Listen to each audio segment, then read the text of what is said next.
Good morning, it's amasung. Asigi devotions in Philippians chapter 4 verse 2 dagi 9 phaba yengminasi. Masigi saru asida khoina udoribasi Christa gi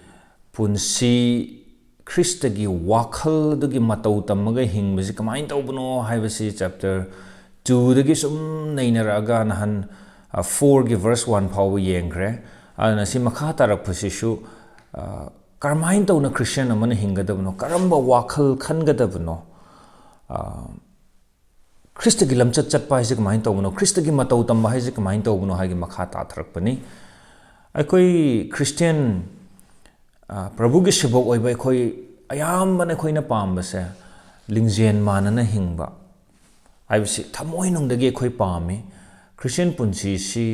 harau tayamna hingba celebrate tawbagi mong da hingba adadagi langtakna daba punsi adagi ingthaba awa mai sha lakpada ingthaba ingthana hingba ngamba aikoi pame aikoi gi wakhal English ta haraga aikoi gi thought pattern aikoi wakhal sida aphaba khanma ngamba aikoi gi wakhal gi liklam haibadi lobukta sangarina Pau chingbagi chatkhibi chakka ge lambi se liklam kawe liklam hana petlingai da han ma chatpa se amwa he du chat pa hau gi taragadi tungda lakhiba sina ma gi chakka na lekha ta na thengamabani na ani shuba ahum suba singi da mukta liklam chana makhun da chap chan taraga lagadi kangphal da chatpa ga haiphet manai an liklam kawe aduna akhoi gi wakhal Christian punsi gi liklam wakhal gi liklam Asi karamaina khangadabano karamba kanagi matungin gadabano ade khoi gi thamoi khoi gi wakhal si ekta chai khi masibu guard tawba si phaina guard tawba gum guard tawba yamna darkar oi ade gi Prabhu yamna nungsi khiba mi Paul hoi gumbagi matau tamba yamna darkar oi ade gi Ishor da khoi bu loinabiba Emmanuel haibu Ishor sine khoi bu loinabiba si yam darkar oi puminnaba asena haksu pamagadi masigi telaba saruk sida aina hairiba topic mayam amasung ateiga su mayam policy hairiba singse mayek shengna panbasingni makha ai ta tharakke verse 2 da magi Christa gi matau tamba punji se kamain tawbuno Christian life se kamain tawgadamno sum nainarak pasida khajiktang thaidoga verse 2 ga 3 ga se khajiktang thaidoga topic ama hairi yamna haining amjani mana Euodia amasung Suntekhena Prabhuda amatta oiba wakhal khannaba insinjari Philippia hariba lerek asimuk wakhal haibase Philippia hariba lerek na panbasimuk panba lerek yaude New Testament wakhal my statistics lobud wakhal si khallu si smaina khallu Christa Jisugi da leiba wakhal da noide su leisano hanen wakhal si amaru oi sidagi lamchat thugla e Aduna verse 2 the hairi say Euodia ga Suntekhena nupi ani si Christ wakhal amatta Prabhu gi mingda khallu hai aina insinjari verse 3 hoi eiga tasengna potpu puminnaba nangondasu aina hairi nupi ani asigi mateng pangbiyu Makhoidi Clement amasung eiga su-nomminaba mi ateiga loinana aphaba wapaogidamakta eiga lamba paminnaba misingni makhoi gi mingdi hingbagi lerekta iduna lay Euodia ga Suntekhena se khanghodana yanadrabjane saunarabjane asumbasi Matthew da khoina Prabhu gi pautak phangbagi matung inadi chatlaga tuminna wari sagadabni adubu problem si kuirava male aduna Paul gi mana yaure jail da leriba Paul gi chumthongnaba yadre moini se taishinnaba yadre phi phochin badaina phochin ba yadre moini se aduna mayam da ya laure aduna Paul na number 1 ya laure number 2 Paul is jail da lamna leibani na tol su chatpagi upai leitamina mana phong na chithi da dum atak aphong na rebasida Aduna ma Paul na khalise aina haidragadi yado mandre haina mana masana haijare aduna Euodia ga Suntekhena se Prabhu gi mingda amatta oiba wakhal khannaba aina insinjari hai asugumba thodok se thokta banate khoi iraksida ꯌꯥꯝꯅ ꯅꯨꯡꯁꯤꯅꯅ ꯂꯩꯔꯝꯕ ꯃꯔꯨꯞ ꯃꯄꯥꯡꯁꯦ ꯑꯁꯤ ꯈꯪꯍꯧꯗꯅ ꯀꯅꯥꯅꯣꯝꯅ ꯀꯩꯅꯣꯝꯃ ꯍꯥꯏꯔꯛꯄꯗ ꯑꯃꯗꯨꯅ ꯐꯨꯜ ꯇꯥꯍꯧꯗꯗꯅ ꯀꯩꯅꯣꯝꯃ ꯃꯆꯦꯠ ꯑꯃ ꯇꯥꯍꯧꯔꯒ ꯑꯗꯒꯤ ꯇꯥꯍꯧꯔꯤꯕ ꯐꯨꯜꯁꯨ ꯇꯥꯍꯧꯗꯕ ꯃꯤꯗꯨꯅ ꯌꯥꯝꯅ ꯈ꯭ꯋꯥꯏꯗꯒꯤ ꯁꯥꯊꯤꯕ ꯃꯑꯣꯡꯗ ꯃꯤ ꯊꯃꯣꯏ ꯁꯣꯛꯀꯗꯕ ꯃꯑꯣꯡꯗ ꯑꯃꯨꯛ ꯈꯨꯝꯃꯛꯄ ꯑꯗꯩ ꯃꯤꯉꯣꯟꯗ ꯑꯃꯨꯛ ꯄꯥꯎ ꯇꯝꯕ ꯑꯁꯨꯃꯥꯏꯅ ꯇꯧꯗꯅ ꯈꯪꯍꯧꯗꯅ ꯑꯁꯨꯛ ꯀꯨꯏꯅ ꯁꯥꯒꯠꯂꯛꯄ ꯃꯔꯤꯁꯦ ꯇꯠꯄ ꯌꯥꯏꯑꯕ ꯑꯁꯤ ꯌꯥꯝ ꯊꯃꯣꯏ ꯁꯣꯛꯅꯤꯡꯉꯥꯏꯅꯤ ꯅꯣꯏꯁꯨ ꯂꯣꯏ ꯊꯦꯡꯅꯔꯝꯃꯅꯤ ꯍꯥꯏꯅ ꯊꯥꯖꯩ ꯑꯩꯁꯨ ꯑꯗꯨꯝ ꯊꯦꯡꯅꯖꯔꯦ ꯈꯔ ꯑꯁꯨꯝꯕ ꯃꯇꯝ ꯑꯁꯤꯗ ꯀꯟꯁꯤꯜꯂꯛꯇ꯭ꯔꯤꯉꯩꯗꯀꯣ ꯌꯥꯝ ꯀꯨꯏꯔꯛꯇ꯭ꯔꯤꯉꯩꯗ ꯍꯣꯁꯇꯦꯜꯗ ꯑꯩ ꯆꯍꯤ ꯀꯌꯥꯅꯣ 4, 5, 6, 7, 9 ꯂꯩꯔꯝꯃꯤ ꯍꯣꯁꯇꯦꯜꯗ ꯐꯤꯁꯤ ꯏꯁꯥꯅ ꯁꯨꯔꯛꯄꯅꯤ ꯑꯌꯥꯝꯕ ꯃꯇꯝꯗ ꯕꯦꯡꯒ꯭ꯂꯣꯔ ꯃꯅꯥꯛꯇ ꯑꯦꯁꯤꯌꯥꯗ ꯂꯩꯀꯥꯟꯗꯗꯤ ꯅꯨꯄꯤ ꯑꯃꯗ ꯍꯦꯛ ꯁꯨꯍꯜꯂꯤ ꯐꯤ ꯁꯨꯕ ꯑꯩꯈꯣꯏ ꯃꯌꯥꯝꯒꯤ ꯊꯥꯡꯖꯁꯤ ꯐꯤ ꯁꯨꯕ ꯂꯥꯛꯑꯦ ꯑꯗꯨꯗ ꯁꯨꯍꯜꯂꯤ ꯍꯅꯨꯕꯤ ꯑꯃ ꯍꯦꯛ ꯂꯥꯛꯑꯦ ꯑꯗꯨꯅ ꯑꯗꯨ ꯅꯠꯇꯕ ꯀꯣꯂꯦꯖ ꯑꯇꯩꯗꯗꯤ ꯏꯁꯥꯅ ꯂꯣꯏ ꯁꯨꯔꯛꯄꯅꯤ ꯑꯗꯨꯅ ꯏꯁꯥꯅ ꯁꯨꯕꯁꯤꯗ ꯐꯤꯁꯦ ꯁꯨꯝ ꯅꯝꯁꯤꯜꯂꯒ ꯊꯝꯃꯒꯗꯤ ꯑꯃꯣꯠꯄ ꯐꯤꯁꯦ ꯁꯨꯝ ꯅꯝꯁꯤꯜꯂꯒꯗꯤ ꯀꯨꯏꯔꯛꯑꯒꯗꯤ ꯅꯝꯊꯤꯔꯛꯑꯦꯕ ꯑꯗꯨꯒ ꯁꯨꯝꯁꯨ ꯇꯜꯂꯛꯑꯦ ꯌꯥꯝꯃꯟꯗꯅ ꯑꯗꯨꯒ ꯍꯥꯏꯐꯦꯠ ꯃꯥꯟꯅꯩꯁꯤꯗ ꯑꯃꯣꯠꯄ ꯄꯥꯞꯁꯦ ꯅꯝꯁꯤꯜꯂꯒ ꯊꯝꯃꯒꯗꯤ ꯅꯝꯊꯤꯔꯛꯏ ꯀꯟꯁꯤꯜꯂꯛꯏꯀꯣ ꯁꯤꯃꯦꯟꯗꯣ ꯏꯁꯤꯡ ꯇꯣꯠꯄ ꯍꯧꯔꯒ ꯐꯖꯅ ꯐꯣꯂꯥ ꯇꯥꯈꯩ ꯇꯣꯠꯂꯤꯉꯩꯗꯨꯗ ꯆꯥ ꯊꯛꯁꯤ ꯆꯥ ꯄꯨꯁꯤꯜꯂꯗꯤ ꯅꯨꯡꯁꯥ ꯀꯥꯂꯦꯟ ꯅꯨꯡꯁꯥ ꯁꯥꯔꯕ ꯃꯇꯝꯗ ꯀꯟꯁꯤꯜꯂꯛꯄꯅ ꯍꯥꯜꯂꯦꯕ ꯑꯗꯨꯅ ꯑꯈꯥꯕ ꯊꯃꯣꯏꯒꯤ ꯑꯈꯥꯕ ꯐꯠꯇꯕꯁꯤ ꯀꯟꯁꯤꯟꯈꯤꯕ ꯌꯥꯏꯑꯕ ꯑꯗꯨꯅ ꯑꯗꯨ ꯀꯟꯗ꯭ꯔꯤꯉꯩꯗ ꯑꯗꯨ ꯀꯟꯁꯤꯜꯂꯛꯇ꯭ꯔꯤꯉꯩꯗ ꯌꯥꯅꯕ ꯄꯨꯔꯛꯄ ꯑꯁꯤ ꯌꯥꯝꯅ ꯗꯔꯀꯥꯔ ꯑꯣꯏꯌꯦꯕ ꯑꯗꯨ ꯌꯥꯔꯛꯇ꯭ꯔꯒꯗꯤ ꯚꯔꯁ 3ꯗ ꯍꯥꯏ ꯍꯣꯏ ꯑꯩꯒ ꯇꯁꯦꯡꯅ ꯄꯣꯠꯄꯨ ꯄꯨꯃꯤꯟꯅꯔꯤꯕ ꯅꯪꯉꯣꯟꯗ ꯑꯩꯅ ꯍꯥꯏꯔꯤ ꯁꯤ ꯅꯨꯄꯥꯁꯤ ꯀꯅꯥꯅꯣ ꯈꯪꯗꯦ ꯆꯔꯆꯄꯨ ꯁꯦꯜꯂꯤꯕ ꯅꯨꯄꯥ ꯑꯃꯅꯦ ꯄꯣꯜ ꯂꯩꯇ꯭ꯔꯤꯉꯩꯗ ꯃꯤ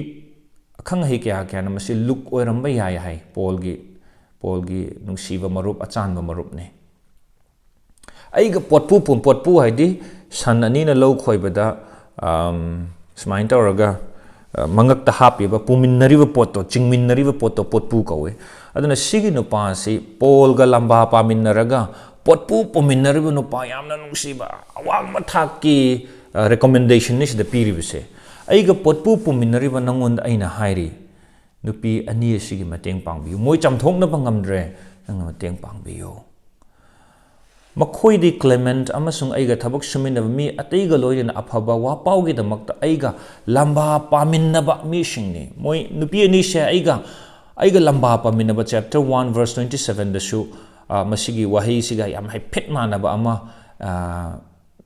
ꯑꯦꯊ꯭ꯂꯦꯇꯤꯛꯀꯤ ꯁ꯭ꯄꯣꯔꯠꯁꯀꯤ ꯁꯥꯟꯅ ꯈꯣꯠꯅꯕꯒꯤꯗ ꯍꯥꯏꯈ꯭ꯔꯕꯅꯤ ꯃꯃꯥꯡꯉꯩꯒꯤ ꯁꯥꯟꯅꯕ ꯔꯣꯝꯒꯤ ꯃꯇꯝꯗ ꯁꯥꯟꯅ ꯈꯣꯠꯅꯕ ꯍꯥꯏꯁꯦ ꯀꯔꯤꯅꯣ ꯁ꯭ꯇꯦꯗꯤꯌꯝꯒꯨꯝꯕ ꯑꯦꯔꯦꯅꯥ ꯑꯆꯧꯕ ꯑꯃꯗ ꯒ꯭ꯂꯦꯗꯤꯌꯦꯇꯔꯒ ꯍꯥꯏꯕ ꯁꯤꯅꯦꯃꯥꯗ ꯎꯠꯄꯒꯨꯝꯅ ꯑꯋꯥꯡꯕ ꯃꯤ ꯃꯌꯥꯝꯁꯤ ꯐꯝꯍꯜꯂꯒ ꯃꯌꯥꯏꯁꯤꯗ ꯄꯟꯊꯥꯟ ꯈꯥꯔꯒ ꯌꯦꯛꯅꯕ ꯒ꯭ꯔꯨꯞ ꯑꯃ ꯑꯅꯤ ꯄꯨꯊꯣꯔꯒ ꯈꯠꯅꯍꯟꯕ ꯇꯦꯟ ꯊꯥꯡ ꯁꯥꯡ ꯄꯥꯏꯍꯟꯗꯅ ꯍꯥꯠꯇꯣꯛꯅꯍꯟꯕ ꯅꯠꯇ꯭ꯔꯒꯅ ꯁꯥ ꯀꯩ ꯅꯣꯡꯁꯥ ꯊꯥꯖꯤꯜꯂꯛꯑꯒ ꯃꯁꯤꯒ ꯂꯥꯟ ꯁꯣꯛꯅꯍꯟꯕꯁꯤꯗ ꯒ꯭ꯔꯨꯞ ꯑꯃꯁꯤ ꯐꯖꯅ ꯇꯨꯡ ꯑꯣꯟꯁꯤꯟꯅꯔꯒ ꯂꯩꯔꯒ ꯒꯥꯔꯗ ꯇꯧꯅꯔꯒ ꯊꯦꯡꯅꯕ ꯂꯥꯟ ꯁꯣꯛꯃꯤꯟꯅꯕ ꯂꯝꯕꯥ ꯄꯥꯃꯤꯟꯅꯔꯒ ꯑꯇꯩꯒ ꯂꯥꯟꯊꯦꯡꯅꯕꯒꯤ ꯄꯤꯛꯆꯔꯗꯨꯅꯤ ꯃꯁꯤꯗꯁꯨ ꯍꯥꯏꯔꯤꯁꯦ ꯁꯤꯒꯤ ꯅꯨꯄꯤ ꯑꯅꯤꯁꯦ ꯑꯩꯒ ꯂꯝꯕꯥ ꯄꯥꯃꯤꯟꯅꯕ ꯃꯤꯁꯤꯡꯅꯦꯕ ꯑꯩꯒ ꯂꯥꯟꯊꯦꯡꯕꯗ ꯑꯩ ꯇꯨꯡ ꯑꯣꯟꯁꯤꯟꯅꯔꯒ ꯄ꯭ꯔꯣꯇꯦꯛ ꯇꯧꯅꯕ ꯒꯥꯔꯗ ꯇꯧꯅꯕ ꯃꯤꯁꯤꯡꯅꯤ ꯑꯗꯨꯒ ꯁꯤꯗ ꯏꯔꯤꯕ ꯃꯣꯏ ꯃꯌꯥꯝꯒꯤ ꯃꯤꯡꯁꯦ ꯍꯤꯡꯕꯒꯤ ꯂꯥꯏꯔꯤꯛꯇ ꯌꯥꯎꯏ ꯍꯥꯏꯅ ꯍꯥꯏ ꯑꯗꯨꯅ ꯏꯆꯤꯜ ꯏꯅꯥꯎꯁꯤꯡ ꯑꯩꯈꯣই ꯏꯔꯛꯁꯤꯗ ꯅꯝꯕꯔ 1ꯗ ꯂꯤꯡꯖꯦꯜ ꯃꯥꯟꯅꯗꯕ ꯌꯥꯅ ꯋꯥꯏꯕ ꯌꯥꯗꯕ ꯁꯨꯝ ꯀꯟꯁꯤꯜꯂꯛꯑꯕ ꯁꯤꯃꯦꯟꯒꯨꯝ ꯀꯟꯁꯤꯜꯂꯛꯑꯕ ꯌꯥꯎꯕ꯭ꯔꯥ ꯏꯁꯣꯔꯒꯤ ꯋꯥꯍꯩꯅ ꯍꯥꯏ ꯄ꯭ꯔꯚꯨꯒꯤ ꯃꯤꯡꯗ ꯑꯃꯠꯇ ꯑꯣꯏꯕ ꯋꯥꯈꯜ ꯈꯟꯅꯕ ꯑꯩꯅ ꯏꯟꯁꯤꯜꯂꯤ ꯍꯥꯏꯅ ꯍꯥꯏ ꯑꯗꯨꯒ ꯃꯇꯦꯡ ꯄꯥꯡꯕ ꯉꯝꯕ ꯃꯤꯁꯨ ꯌꯥꯎꯕ꯭ꯔꯥ ꯑꯩꯈꯣꯏ ꯏꯔꯛꯁꯤꯗ ꯃꯇꯦꯡ ꯄꯥꯡꯕꯤꯌꯨ ꯁꯤꯗꯅꯦ ꯏꯁꯣꯔ ꯅꯨꯡꯁꯤꯕ ꯃꯔꯨꯞ ꯑꯃ ꯗꯔꯀꯥꯔ ꯇꯥꯔꯛꯏꯁꯦ ꯏꯃꯥꯟꯅꯕꯤ ꯑꯃ ꯗꯔꯀꯥꯔ ꯇꯥꯔꯛꯏꯕꯁꯦ ꯄꯥꯡꯕꯤꯌꯨ ꯑꯁꯣꯛꯄꯗꯨꯗ ꯊꯨꯝ ꯍꯩꯖꯤꯟꯕꯒꯤ ꯃꯍꯨꯠꯇ ꯄꯥꯡꯕꯤꯌꯨ ꯍꯤꯗꯥꯛ ꯇꯩꯕꯤꯌꯨ ꯄ꯭ꯔꯥꯊꯅꯥ ꯇꯧꯃꯤꯟꯅꯧ ꯀꯞꯃꯤꯟꯅꯧ ꯑꯁꯤ ꯌꯥꯝ ꯗꯔꯀꯥꯔ ꯑꯣꯏ ꯚꯔꯁ 4ꯗ ꯍꯥꯟꯅꯒꯤ ꯇꯣꯄꯤꯛꯇ ꯑꯃꯨꯛꯀ ꯍꯜꯂꯛꯑꯦ ꯄ꯭ꯔꯚꯨꯒꯤ ꯃꯤꯡꯗ ꯍꯔꯥꯎꯅ ꯂꯩꯕꯒꯤ ꯃꯇꯥꯡꯗ ꯃꯇꯝ ꯄꯨꯝꯅꯃꯛꯇ ꯄ꯭ꯔꯚꯨꯗ ꯍꯔꯥꯎꯖꯧ ꯃꯁꯤꯒꯤ ꯍꯔꯥꯎ ꯍꯥꯏꯔꯤꯕ ꯋꯥꯍꯩꯁꯤ ꯑꯩꯈꯣꯏꯅ ꯍꯔꯥꯎ ꯍꯥꯏꯅ ꯍꯦꯛ ꯍꯟꯗꯣꯛꯑꯦ ꯎꯄꯥꯏ ꯂꯩꯇꯕꯒꯤ ꯃꯩꯇꯩꯔꯣꯟꯗ ꯏꯪꯒ꯭ꯔꯥꯖꯤꯗꯒ ꯍꯥꯏꯔꯗꯤ ꯁꯦꯂꯦꯕ꯭ꯔꯦꯠ ꯇꯧ ꯍꯥꯏꯕꯅꯤ ꯃꯄꯥꯟ ꯊꯣꯛꯅ ꯊꯃꯣꯏꯅꯨꯡꯗ ꯏꯊꯟꯇ ꯍꯔꯥꯎꯔꯒ ꯄꯦꯟꯅ ꯍꯤꯡꯕꯗꯨ ꯈꯛꯇ ꯅꯠꯇꯕ ꯐꯤꯂꯤꯄꯤꯗ ꯑꯗꯨꯗꯒꯤ ꯀꯣꯔꯤꯟꯊꯇ ꯑꯦꯐꯦꯁꯁꯇ ꯆꯥꯎꯔꯕ ꯁꯤꯇꯤꯒꯤ ꯐꯥꯎꯟꯗꯦꯁꯟ ꯗꯦꯒꯨꯝꯕ ꯑꯗꯨꯗꯒꯤ ꯃꯣꯏꯅ ꯈꯨꯔꯨꯝꯃꯤꯕ ꯏꯁꯣꯔ ꯑꯗꯨꯕꯨ ꯑꯗꯨꯒꯤ ꯀꯨꯝꯍꯩꯒꯨꯝꯕ ꯅꯠꯇ꯭ꯔꯒ ꯀꯥꯏꯁꯔ ꯃꯁꯥꯃꯛꯄꯨ ꯏꯁꯣꯔꯅꯤ ꯍꯥꯏꯅ ꯈꯨꯔꯨꯝꯕꯒꯤ ꯀꯨꯝꯍꯩ ꯑꯆꯧꯕꯁꯦ ꯇꯧꯏ ꯑꯗꯨꯒꯤ ꯃꯑꯣꯡꯗ ꯅꯤꯡꯊꯧ ꯖꯤꯁꯨꯒꯤ ꯃꯅꯥꯏꯁꯤꯡꯁꯨ ꯃꯣꯏ ꯈꯛꯇ ꯅꯠꯇꯦ ꯍꯔꯥꯎꯒꯗꯕ ꯅꯤꯡꯊꯧ ꯖꯤꯁꯨꯒꯤ ꯃꯅꯥꯏꯁꯤꯡꯁꯨ ꯃꯇꯝ ꯄꯨꯝꯅ ꯃꯣꯏꯗꯤ ꯃꯔꯛꯇ ꯇꯧꯕꯅꯤ ꯑꯩꯈꯣꯏꯗꯤ ꯃꯇꯝ ꯄꯨꯝꯅꯃꯛꯇ ꯀꯨꯝꯍꯩꯒꯨꯝꯅ ꯍꯤꯡꯒꯗꯕꯅꯤ ꯍꯥꯏ ꯍꯔꯥꯎꯅ ꯄꯦꯟꯊꯣꯛꯅ ꯅꯨꯡꯗ ꯈꯛꯇ ꯅꯠꯇꯕ ꯃꯄꯥꯟꯗꯁꯨ ꯍꯔꯥꯎ ꯇꯌꯥꯝꯅ ꯍꯤꯡꯒꯗꯕꯅꯤ ꯑꯃꯨꯛꯀꯁꯨ ꯍꯥꯏꯒꯦ ꯍꯔꯥꯎꯖꯧ ꯁꯦꯂꯦꯕ꯭ꯔꯦꯠ ꯇꯧ ꯈ꯭ꯔꯤꯁꯇꯤꯌꯥꯅꯤꯇꯤꯁꯦ ꯁꯦꯂꯦꯕ꯭ꯔꯦꯁꯟꯒꯨꯝꯅ ꯑꯣꯏꯒꯗꯕꯅꯤ ꯄ꯭ꯔꯚꯨꯅꯁꯨ ꯑꯗꯨꯒꯤ ꯄ꯭ꯔꯃꯥꯟꯗꯣ ꯄꯤꯔꯝꯃꯦ ꯃꯥꯒꯤ ꯌꯦꯛꯅꯕꯁꯤꯡꯅ ꯃꯉꯣꯟꯗ ꯍꯪꯕꯗ ꯐꯥꯔꯤꯁꯤꯁꯤꯡꯒꯤ ꯑꯗꯩ ꯋꯥꯌꯦꯜ ꯏꯊꯪꯒꯤ ꯃꯅꯥꯏꯁꯤꯡꯅ ꯁꯦꯕꯣꯛꯁꯤꯡꯅ ꯆꯔꯥ ꯍꯦꯜꯂꯤ ꯖꯣꯍꯥꯟꯒꯤ ꯃꯅꯥꯏꯁꯤꯡꯁꯨ ꯆꯔꯥ ꯍꯦꯜꯂꯤ ꯅꯪ ꯁꯦꯕꯣꯛꯁꯤꯡꯗꯤ ꯆꯔꯥ ꯍꯦꯟꯗꯦ ꯀꯃꯥꯏꯅ ꯇꯧꯕꯅꯣ ꯍꯥꯏ ꯄ꯭ꯔꯚꯨꯅ ꯍꯥꯏ ꯕꯣꯔ ꯂꯩꯕ ꯃꯇꯝꯗ ꯆꯔꯥ ꯍꯦꯟꯕ ꯌꯥꯕ꯭ꯔꯥ ꯕꯣꯔ ꯂꯥꯛꯑꯦ ꯂꯨꯍꯣꯡꯕ ꯅꯨꯃꯤꯠꯀ ꯄ꯭ꯔꯃꯥꯟ ꯇꯧ ꯀꯌꯥꯃꯨꯛ ꯌꯥꯝ ꯍꯔꯥꯎꯒꯗꯕꯅꯣ ꯂꯨꯍꯣꯡꯕ ꯅꯨꯃꯤꯠꯇ ꯃꯤ ꯈꯨꯗꯤꯡꯃꯛ ꯍꯔꯥꯎꯕꯒꯨꯝꯅ ꯑꯩꯈꯣই ꯍꯔꯥꯎꯅ ꯈ꯭ꯔꯤꯁꯇꯤꯌꯟ ꯄꯨꯟꯁꯤꯁꯦ ꯍꯤꯡꯒꯗꯕꯅꯤ ꯍꯥꯏꯔꯤ ꯑꯗꯨꯕꯨ ꯍꯔꯥꯎꯕꯗꯨꯗ ꯍꯔꯥꯎꯔꯤꯕꯅꯦꯅ ꯌꯥ ꯂꯥꯎꯗꯅ ꯅꯣꯛꯈꯦꯗꯅ ꯑꯗꯨꯝ ꯂꯩꯒꯗꯕ ꯅꯠꯇꯦ ꯚꯔꯁ 5ꯁꯤꯗ ꯑꯃꯨꯛ ꯅꯥꯀꯜ ꯑꯃ ꯈꯨꯕꯥꯛꯀ ꯈꯨꯅꯝ ꯄꯤꯔꯦꯕ ꯅꯣꯏ ꯍꯔꯥꯎꯔꯒꯁꯨ ꯀꯩꯗꯧꯕ ꯈꯔ ꯃꯣꯟꯖꯕ ꯏꯪ ꯇꯞꯆꯕ ꯋꯥ ꯀꯌꯥ ꯉꯥꯡꯖꯗꯕ ꯃꯤꯒꯤꯁꯨ ꯋꯥꯈꯜ ꯈꯜꯂꯨ ꯍꯥꯏꯔꯤ ꯚꯔꯁ 5ꯁꯤꯗ ꯅꯈꯣꯏꯒꯤ ꯅꯨꯡꯁꯤ ꯊꯧꯖꯥꯜ ꯑꯗꯣ ꯃꯤ ꯄꯨꯝꯅꯃꯛꯅ ꯈꯪꯁꯅꯨ ꯑꯗꯨꯒꯨꯝꯕ ꯃꯤꯅ ꯐꯥꯎꯕ ꯑꯩꯁꯦ ꯅꯨꯡꯁꯤ ꯍꯩꯕ ꯃꯤꯅꯤ ꯍꯥꯏꯅ ꯚꯥꯞ ꯇꯥꯃꯤꯟꯅꯧ ꯍꯥꯏꯕꯅꯤ ꯍꯣꯏ ꯍꯔꯥꯎꯕ ꯇꯥꯏ ꯑꯗꯨꯒ ꯁꯣꯝꯗꯁꯨ ꯑꯃꯨꯛ ꯀꯌꯥ ꯂꯥꯡꯖꯗꯕ ꯃꯤꯒꯤ ꯋꯥꯈꯜꯁꯨ ꯈꯟꯕ ꯇꯥꯏ ꯃꯣꯏꯒꯤ ꯈꯣꯡꯕꯤ ꯉꯥꯏꯍꯥꯛ ꯂꯩꯇꯅ ꯅꯦꯠꯇ꯭ꯔꯁꯨ ꯌꯥꯏ ꯑꯩꯈꯣꯏ ꯅꯨꯡꯁꯤꯅꯅ ꯃꯣꯏꯁꯨ ꯊꯃꯣꯏ ꯁꯣꯛꯇꯅꯕ ꯃꯑꯣꯡꯗ ꯍꯤꯡ ꯇꯥꯏ ꯀꯔꯤꯒꯤꯅꯣ ꯄ꯭ꯔꯚꯨ ꯂꯥꯞꯇ꯭ꯔꯦ ꯅꯪꯒꯤꯗꯃꯛꯇ ꯄ꯭ꯔꯚꯨ ꯂꯥꯞꯇ꯭ꯔꯦ ꯄ꯭ꯔꯚꯨ ꯂꯥꯛꯄ ꯌꯥꯏ ꯅꯠꯇ꯭ꯔꯒ ꯅꯍꯥꯛ ꯃꯥꯏ ꯃꯅꯥꯛꯇ ꯊꯨꯅ ꯌꯧꯔꯨꯕ ꯌꯥꯏ ꯑꯁꯤꯒꯤ ꯑꯅꯤꯁꯦ ꯃꯊꯛꯀꯤ ꯚꯔꯁ 4ꯒ 5ꯀꯗ ꯍꯥꯏꯔꯤꯕ ꯄ꯭ꯔꯚꯨꯗ ꯁꯦꯂꯦꯕ꯭ꯔꯦꯠ ꯇꯧ ꯍꯔꯥꯎꯖꯧ ꯍꯥꯏꯔꯤꯕ ꯑꯗꯒꯤ ꯅꯪꯒꯤ ꯅꯨꯡꯁꯤ ꯊꯧꯖꯥꯜꯁꯦ ꯃꯤ ꯄꯨꯝꯅꯃꯛꯅ ꯈꯪꯕ ꯑꯣꯏꯁꯅꯨ ꯍꯥꯏꯔꯤꯕ ꯑꯅꯤꯁꯦ ꯃꯄꯨꯡ ꯐꯥꯅ ꯑꯩꯈꯣꯏꯅ ꯄ꯭ꯔꯦꯛꯇꯤꯁ ꯇꯧꯕ ꯉꯝꯃꯛꯄ ꯃꯇꯝꯗ ꯈ꯭ꯔꯤꯁꯇꯒꯤ ꯊꯋꯥꯏꯅ ꯑꯩꯈꯣꯏꯗ ꯅꯨꯡꯗ ꯂꯩꯔꯒ ꯃꯥꯅ ꯊꯕꯛ ꯁꯨꯔꯒ ꯃꯥꯏ ꯊꯋꯥꯏꯒꯤ ꯃꯇꯨꯡ ꯏꯜꯂꯒ ꯃꯁꯤ ꯑꯣꯏꯔꯛꯄ ꯉꯝꯃꯀꯥꯟꯗ ꯀꯩꯗꯧꯔꯛꯀꯅꯤ ꯚꯔꯁ 6ꯁꯦ ꯊꯣꯛꯂꯛꯀꯅꯦꯕ ꯑꯩꯈꯣꯏꯗ ꯀꯩꯗꯧꯕ ꯀꯔꯤꯒꯨꯝꯕꯤ ꯑꯃꯠꯇꯗ ꯂꯥꯡꯇꯛꯅꯗꯕ ꯂꯥꯡꯇꯛꯅꯗꯅ ꯍꯤꯡꯕ ꯃꯔꯝꯗꯤ ꯍꯔꯥꯎꯕꯒ ꯂꯥꯡꯇꯛꯅꯕꯁꯤ ꯆꯠꯃꯤꯟꯅꯕ ꯌꯥꯗꯦꯕ ꯍꯔꯥꯎ ꯉꯝꯃꯤꯗꯨ ꯀꯩꯒꯤꯅꯣ ꯂꯥꯡꯇꯛꯅꯕ ꯂꯩꯇꯕꯒꯤꯅꯦꯕ ꯑꯗꯨꯅ ꯚꯔꯁ 6ꯁꯦ ꯊꯣꯛꯂꯛꯀꯅꯤ ꯀꯃꯥꯏꯅ ꯂꯥꯡꯇꯛꯅꯗꯕ ꯄꯨꯟꯁꯤ ꯀꯔꯤꯒꯨꯝꯕꯤ ꯑꯃꯠꯇꯗ ꯂꯥꯡꯇꯛꯅꯒꯅꯨ ꯑꯗꯨꯕꯨ ꯂꯥꯡꯇꯛꯅꯔꯛꯄ ꯃꯇꯝꯗ ꯑꯋꯥꯕ ꯂꯥꯛꯄ ꯃꯇꯝꯗ ꯈ꯭ꯔꯤꯁꯇꯤꯌꯟ ꯄꯨꯟꯁꯤꯁꯦ ꯅꯣꯡꯂꯩ ꯅꯨꯡꯁꯤꯠ ꯂꯥꯛꯏ ꯃꯗꯨꯗ ꯑꯩꯈꯣꯏ ꯂꯦꯞꯄꯒ ꯂꯩꯕ ꯉꯝꯕ ꯎꯌꯨꯡ ꯄꯥꯝꯕꯤ ꯃꯊꯧꯅꯥ ꯂꯩꯕ ꯃꯄꯥꯡꯒꯜ ꯂꯩꯕ ꯃꯔꯥ ꯃꯈꯥ ꯌꯧꯅ ꯆꯠꯊꯕ ꯄ꯭ꯔꯚꯨꯒꯤ ꯋꯥꯍꯩꯗ ꯃꯔꯥ ꯐꯖꯅ ꯇꯥꯊꯕ ꯈ꯭ꯔꯤꯁꯇꯤꯌꯟ ꯑꯣꯏꯗꯅ ꯑꯩꯈꯣꯏ ꯍꯤꯡꯒꯗꯕꯅꯦꯕ ꯑꯗꯨ ꯃꯇꯝ ꯑꯗꯨꯗ ꯑꯋꯥꯕꯁꯦ ꯂꯥꯛꯑꯀꯥꯟꯗ ꯑꯩꯈꯣꯏ ꯀꯩꯗꯧꯅꯤ ꯌꯥꯝꯅ ꯑꯋꯥ ꯃꯩꯁꯥꯁꯤ ꯅꯣꯡꯂꯩ ꯅꯨꯡꯁꯤꯠꯀꯨꯝꯅ ꯂꯥꯛꯄꯗ ꯑꯩꯈꯣꯏ ꯀꯩꯗꯧꯅꯤ ꯑꯋꯥ ꯃꯩꯁꯥꯁꯦ ꯂꯥꯛꯄ ꯃꯇꯝꯗ ꯂꯥꯡꯇꯛꯅꯕꯁꯦ ꯀꯔꯤꯅ ꯉꯝꯃꯤ ꯄ꯭ꯔꯥꯊꯅꯥꯅ ꯉꯝꯃꯤ ꯍꯥꯏꯔꯤ ꯚꯔꯁ 6ꯇ ꯂꯥꯡꯇꯛꯅꯒꯅꯨ ꯑꯗꯨꯕꯨ ꯄ꯭ꯔꯥꯊꯅꯥ ꯑꯃꯁꯨꯡ ꯅꯤꯖꯕ ꯑꯃꯗꯤ ꯊꯥꯒꯠꯄꯒ ꯂꯣꯏꯅꯅ ꯐꯤꯕꯝ ꯈꯨꯗꯤꯡꯃꯛꯇ ꯑꯋꯥꯕꯗ ꯅꯨꯡꯉꯥꯏꯕꯗ ꯅꯥꯕꯗ ꯌꯦꯛꯄꯗ ꯃꯣꯡꯐꯝ ꯌꯧꯔꯝꯗꯥꯏꯗ ꯍꯣꯁꯄꯤꯇꯥꯜꯗ ꯂꯩꯔꯤꯉꯩꯗ ꯑꯉꯥꯡ ꯄꯣꯛꯅꯕ ꯂꯦꯕꯔ ꯔꯨꯝꯗ ꯂꯩꯕ ꯃꯇꯝꯗ ꯁꯦꯟ ꯊꯨꯝ ꯍꯌꯦꯡ ꯀꯔꯤ ꯆꯥꯅꯤ ꯍꯣꯔꯦꯟ ꯅꯨꯡꯗꯥꯡꯋꯥꯏꯔꯝ ꯀꯔꯤ ꯏꯟꯁꯥꯡ ꯊꯣꯡꯒꯅꯤ ꯍꯥꯏꯕ ꯈꯪꯗ꯭ꯔꯕ ꯃꯇꯝꯗ ꯅꯥꯔꯦ ꯗꯥꯛꯇꯔꯗ ꯀꯃꯥꯏꯅ ꯄꯨꯅꯤ ꯗꯥꯛꯇꯔ ꯍꯤꯗꯥꯛꯁꯨ ꯂꯩꯅꯕ ꯄꯩꯁꯥꯁꯨ ꯂꯩꯇꯦ ꯍꯥꯏꯕ ꯃꯇꯝꯗ ꯐꯤꯕꯝ ꯈꯨꯗꯤꯡꯃꯛꯇ ꯅꯈꯣꯏꯒꯤ ꯅꯣꯟꯖꯕ ꯑꯗꯣ ꯏꯁꯣꯔꯗ ꯈꯪꯍꯜꯂꯨ ꯏꯁꯣꯔꯗ ꯈꯪꯍꯜꯂꯨ ꯂꯥꯡꯇꯛꯅꯕꯁꯦ ꯏꯁꯣꯔꯗ ꯈꯪꯍꯟꯕꯅ ꯉꯝꯃꯤ ꯄ꯭ꯔꯥꯊꯅꯥꯅ ꯉꯝꯃꯤ ꯂꯥꯡꯇꯛꯅꯕꯁꯦ ꯂꯥꯡꯇꯛꯅꯔꯒ ꯂꯩꯒꯅꯨ ꯏꯁꯣꯔꯗ ꯍꯥꯏꯖꯕꯗꯨꯅ ꯂꯥꯡꯇꯛꯅꯕ ꯉꯝꯃꯛꯀꯅꯤ ꯃꯔꯝꯗꯤ ꯂꯥꯡꯇꯛꯅꯕ ꯍꯥꯏꯕꯁꯤꯅ ꯑꯩꯕꯨ ꯄꯦꯔꯥꯂꯥꯏꯁ ꯇꯧꯍꯜꯂꯦꯕ ꯑꯩꯁꯦ ꯂꯦꯡ ꯂꯥꯛꯄ ꯉꯝꯍꯟꯗꯦ ꯑꯗꯨꯝ ꯂꯥꯡꯇꯛꯅꯗꯅ ꯀꯔꯤ ꯇꯧꯗꯣꯏꯅꯣ ꯈꯪꯍꯟꯗꯦꯕ ꯑꯗꯨꯅ ꯇꯨꯡꯗ ꯀꯔꯤ ꯊꯣꯛꯄ ꯌꯥꯏ ꯍꯥꯏꯕ ꯂꯥꯡꯇꯛꯅꯕꯁꯤꯅ ꯑꯩ ꯍꯧꯖꯤꯛꯀꯤ ꯑꯩꯒꯤ ꯄ꯭ꯔꯦꯖꯦꯟꯁꯁꯦ ꯄꯦꯔꯥꯂꯥꯏꯁ ꯇꯧꯍꯜꯂꯦꯕ ꯂꯣꯛ ꯈꯔ ꯊꯨꯡꯉꯦ ꯑꯁ ꯀꯣꯔꯣꯅꯥ ꯑꯣꯏꯔꯕ ꯖꯥꯠꯂꯥ ꯍꯥꯏꯅ ꯑꯗꯨ ꯑꯣꯏꯔꯕ ꯖꯥꯠꯂꯥ ꯏꯪꯂꯤꯁꯇ ꯍꯥꯏ ꯏꯃꯥꯖꯤꯅꯦꯁꯟ ꯋꯥꯈꯜꯅ ꯁꯥꯒꯠꯄꯗ ꯑꯩꯈꯣꯏꯁꯦ ꯂꯥꯡꯇꯛꯅꯕꯅꯦꯕ real situation nare fare hidak chani adubo adu oib zala anumain tawrab zala ai siradu zala haina khanbada langtak na bana langtak na basi krai degi lai adu de imagination degi lai wakhal na sagat padagi adu oirab zala haina asengba phibam du dana taba icha nare fare doctor jasi hidak laisi adubo ma na faroi du zala ma siradu zala haina imagination sagat laga koise langtak na halev langtak na bana future gi damakta langtak na bana present se paralyzed to halle ko habis khoi kaw roi da bane awa mai sha lak pa matam da ai gi thamoi na han ma khai gi ningam mi ba lai do karam no ha jam yak sing halle e ishor na taba ai na han ma khai ai na ningam mi be se paisa oi le rame kai gi corona la ga warak pa matam da de ishor ga kaw re o adu de ai na han khai ningam mi be se paisa oi le re ne anatra ga hakchang phaba oi le rame ai na han khai ningam mi be se adu hek solak pada aise pura down oireba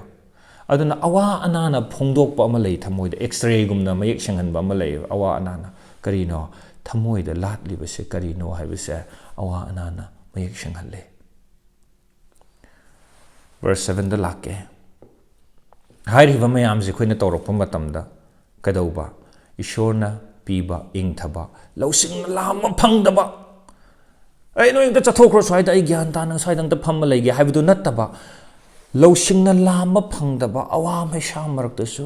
santi de hingba ingthaba losingna lama phangdo kadai di lakpano khangdaba khoi di su lei christian khoi khuding makta lei si se ko khitang nare hara kaptan lauduna tawbuna taba ingthaba ishorna piba ingthaba losingna lama phangdaba aduna kedauba nakhoi gi thamoi amasung wakhalbu Christa Jisugi mapana ngak-senduna thamgani masigi ingthabasina akhoi gi thamoi se ngak-senma matamda kaidora e nena tana decision lobunga me o si tawgadabani si tawroidabani ase akhoi gi thamoi akhoi gi wakhal se gyan mangakte maramdi ishor gi ingthaba ishor de gi lakpa ingthaba dune khoi se akhoi da lei kanda gyan ta na tawgadaba thabak to sini sene maini haina khanma ngam e khoi adu mayamna pami se ingthaba sine adu masi ingthabagi ishor ingthabe piba ishor se konsindri phawbudi mahai oireba ingthaba se phangoi kadai de no mase ishor dagi ne maram aduna ishor hana konchillo aduga madugi mahai ingthabado nahak phangane aduna trikhai di su phangoi aroi bada ichilinau sa verse 8 nakhoi na khandhagadabadi hiram sing sine hiram sing di nakhoi na khandhagadabadi hiram sing asine kari kari nakhoi na khandhagadaba dhyan tawgadabado si sing se dhyan taw hairi pot nipan piri manasida achumba makhai ikai khumnaba yaba makhai dharma chenba makhai asengba makhai pukning huna phajaba makhai mingchat leiba makhai magun leiba pumnamak amasung thagatpa yaba pumnamak ne hajikan BBC taw CNN taw NDTV taw hairiba list asigi opposite tane piribase kari kari no akoina paw prithibhi gi paw ishorna asuk phajana sembi gi ba prithibhi sida mioi bana mela sahalaba taibang pan asigi paw khoina kari kai tai hairiba list asigi opposite mayamna achumba makhai akoina kari tai chumdaba makhai ko chumdaba gi paw ngotane khoina tariba ikai khumnaba yaba makhai haibagi mohta ikai khumnaba yadaba makhai dharma chendaba makhai shengdaba makhai gi paw tai thamoi sokna phattaba makhai gi paw tai mingchat thiba makhai gi paw tai magun leitaba pumna makki paw tai thagatpa yadaba phongdokpa yadaba ikai poghanba pot ki paw tai ishorna suk phajana semba taibang panse mioi bana mela sa halle do koina khanthagadabi sini pol nai na koina khanthagadabi hiram sing asine verse 8 hiram sing achine asi sibu kari kawe aina wakhal gi liglam ahan ba sangari na chat kharaga chaka tahoba akutpa laikhom do pura kalhalam kari haine apet pado saina khaido halaga chaka aduna makha gi leba akan ba yona chat khibaduda ani shuba sangari ahum shuba sangari na lakpada nungai na jar lakpagum Prabhu Jisu Christa gi wakhal se chelakpada asigi thought pattern wakhal gi liglam haiba malae wakhal khangdabase sigi paring sidani asigi niyom sida wakhal khangdamni kari kari no amukasu hanna ai parake pendri achumba makhai ikai khumnaba yaba makhai dharma chenba makhai ashengba makhai pukning huna phajaba makhai mingchat leiba makhai magun leiba pumnamak amasung thagatpa yaba pumnamak asigi liglam sida Christa gi wakhal si khallaga asi pukmai pukchel se chelaga asi smaina khallu hairi verse 9 da khwaidagi luba para amukasu haire na khoina ingon-dagi tamkhiba phangkhiba para takhiba amasung eigi punsida ukhiba sing adu taw eigi itaw tammo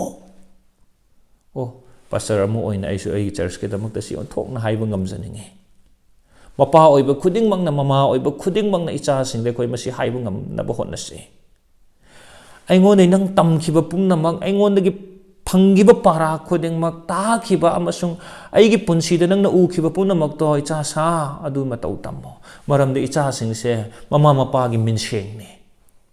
noi amasi angang jon thong lam hen gre khalam biayo munna khanjiladi na hakim minsengni angang do wa yam ngangal le hana khangbra khanbra wachin yam thiganbra krai dei phangai na moi haina ken labada pambi de gi lapna ken de hai mapa mama gi minseng ayambo oigalle anga ichano pa marcus sida lere he paminne eiga aduga chakchara sen mama na phone toro khoi kumthabada aina series jum kumthabada ain sum yengini mas aigi khongthanga mana na ba hotnai ai khongthanga mana na ba hotnai sat ka soibe se man chaple pa ka sem aina right side khong yet thang ba se ma ju right thang na ba hotnare tap chap samana na makha yauna imung yauna changna ba hotnare ma masa mathan to torok pani mapa gi matau tam ningin se ningtham thani na isa hugalaga dress up toroga khung option dana thabak chatpa yabagi mawong da dum yum da orsu lai icha sing su dum tawre ba hoji ai taw dum tam moi angang sing he mama pa gi minseng ayambane ayamba minseng oi nahakina cha da yengaga nahak ki thamoi u phangni nahak pen bra data harau na hingbra yare si phau sigi mong sidan aina hinggadab se hai ngambra karamba decision laugadam na khoi Paul na hairi na khoi na ingon-dagi tamkhiba phanggiba para takhiba amasung haigi punsida ukhiba singdo taw chapter 3 ki verse 7 da sumathak ta hai gramni kari haiba ichili nausa lingjen manana aigi itaw tammo aikhoi gi lamchat ki matung ina chatpa mi sing ado munna yengo moi matau tammo ai leitre adubo aigi lamchat chatpa mayam ado church ta leiriba do adu munna yenga moi matau tammo amuka swahire isida Paul na yam toina haiba wahine se sure gi matau aina taw tammugum na noina aigi taw tammo gospel gi matung in na hingba aphaba wapaw na hairi sidi Jisu Christa bu ain thajare ai sira sarga chatnai habisi gospel na te yam pikpa gospel ne do yam chawan gadam ne Jisu Christa si ishoro ne tabangda lengbira mi pumna makidamakta mathawai tha dona kathok pamong na nungsiba utpire ko mi me am consider ishorna khoi bu welcome to biramne khoi sumi am bu welcome to dana gospel asiga masigi pachakraba nungsi raba gospel asigi matau tamba madugi mong lauba Christian oidana oirakpa matamda kadoba aroiba verse 9 gi aroiba aduga ing thabagi ishorna na khoi bu loina bigani Emmanuel na khoi bu loina bigani hairiba sing se khoi na hotna zadana ngamjariba makhai tawragadi Ishorna mara ta thari khai thawai rom da wangkhalakani cycle gi pedal do ko ama nemthara ko ama wangkhatra saina cycle khongnet phamdo Ishorna mara ta thari khai ko Ishor gi wahi de khoina mara ta thari khai Christa da thawai de khoi wangkhalakani ko asi ani se chamin Ishorna khoi mayam da bor pibi dana thaugat pi dana ingthaba pibi ba oishano Amen.